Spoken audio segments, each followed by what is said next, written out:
राष्ट्रीय आपदा प्रबंधन संस्थान की तैयार की गई रिपोर्ट में कोरोना महामारी के तीसरे वेव की सितंबर महीने में आशंका जाहिर की गई है।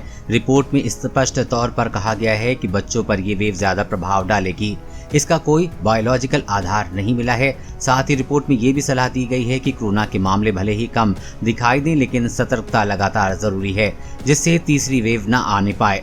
राष्ट्रीय आपदा प्रबंधन संस्थान द्वारा कोरोना मामले को लेकर लगातार रिसर्च जारी है और इसके तहत जहां एक तरफ एक रिसर्च में ये जानने की कोशिश की जाती है कि खतरा अभी कितना बरकरार है, वहीं दूसरी तरफ सरकार को भी इससे संबंधित अहम सलाह दी जाती है, जिससे केंद्र सरकार आने वाले समय का आकलन कर मुसीबत से निपटने की पूरी तैयारी रखे। इसी के तहत राष्ट्रीय आपदा संस्थान ने अपनी 55 पेजों की एक रिपोर्ट तैयार की है। प्रतिदिन 5 लाख से ज्यादा मामले आ सकते हैं।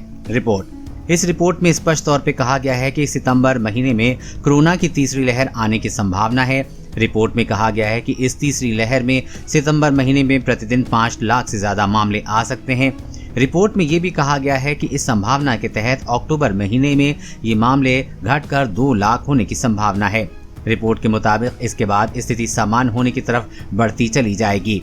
कोरोना की तीसरी लहर में 2 साल से ऊपर के बच्चों में इसका ज्यादा प्रकोप होने की संभावनाएं अब तक व्यक्त की जा चुकी हैं, लेकिन राष्ट्रीय आपदा प्रबंधन संस्थान ताज़ा रिपोर्ट कहती है कि उसने मार्च 2021 से जून 2021 के बीच 4 राज्यों में सीरोलॉजिकल सर्वे कराया था और इसके तहत 45,000 सैंपल लिए गए थे।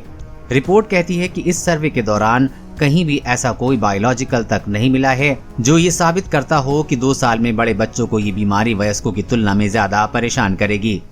बच्चों पर कोरोना वायरस का कौन सा वेरिएंट प्रभावी होगा, ये साफ नहीं है। रिपोर्ट के मुताबिक अब तक की रिसर्च के दौरान ये भी स्पष्ट नहीं हो पाया है कि बच्चों पर कोरोना वायरस का कौन सा वेरिएंट प्रभावी होगा भी या नहीं होगा। रिपोर्ट कहती है कि बच्चों की सुरक्षा के मामले में तब तक सुरक्षा नहीं मानी जा सकती जब तक उसकी पूरी फैमिली के पास सुरक्षा न हो।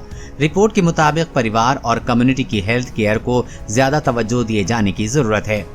रिपोर्ट में ये भी कहा गया है कि सभी बच्चे विभिन्न ग्रुपों से आते हैं, लिहाजा सभी बच्चों को एक जैसा नहीं माना जा सकता। लिहाजा सभी बच्चों के लिए एक जैसी पॉलिसी नहीं बनाई जा सकती। रिपोर्ट के मुताबिक शहरी बच्चों, गांव के बच्चों, सड़क पर चलने वाले बच्चों और विकलांग बच्चों को इन सभी के लिए अलग अलग योजनाएं बनानी चाहिए। साथ ही इस बीमारी का बच्चों पर जो प्रत्यक्ष प्रभाव पड़ रहा है उसको ध्यान में रखते हुए योजना बनाई जानी चाहिए, चाहे वो टीकाकरण की हो, पढ़ाई की हो या खान पान की हो। सतर्क रहने की आवश्यकता। रिपोर्ट में शिक्षा पर ज्यादा जोर दिया गया है और ये कहा गया है कि यदि बच्चों को शिक्षा नहीं मिलेगी तो इसका आने वाले समय में सभी क्षेत्रों में प्रभाव पड़ेगा। राष्ट्रीय आपदा प्रबंधन की इस रिपोर्ट में गांव में स्वास्थ्य कर्मियों की कमी को लेकर भी चिंता दर्शाई गई है और कहा गया है कि गांव में हालात को संभालने के लिए स्वास्थ्य कर्मियों की संख्या बढ़ाई जानी चाहिए और इसके लिए मंत्रालयों और विभागों में भी आपसी समन्वय की आवश्यकता है। इस रिपोर्ट में सिलसिलेवार तरीके से कितने लोगों को वैक्सीन लगी, कौन से कोरोना वेरिएंट खतरनाक हो सकते हैं, साथ ही विदेशों में कोरोना वायरस की मौजूदा स्थिति पर भी चर्चा की गई है और रिपोर्ट में इजराइल और अमेरिका में कोरोना के बढ़ते मामलों पर चिंता जाहिर की गई है। रिपोर्ट में स्पष्ट तौर पर बताया गया है कि कोरोना के मामले भले ही कम दिखाई दें, लेकिन इन तमाम हालातों के बीच सतर्क रहने की आवश्यकता है। इस रिपोर्ट को प्रधानमंत्री कार्यालय तक भेजा गया है। कोरोना वायरस और कोरोना वैक्सीन से जुड़ी हर अपडेट पाने के लिए चैनल को सब्सक्राइब करें।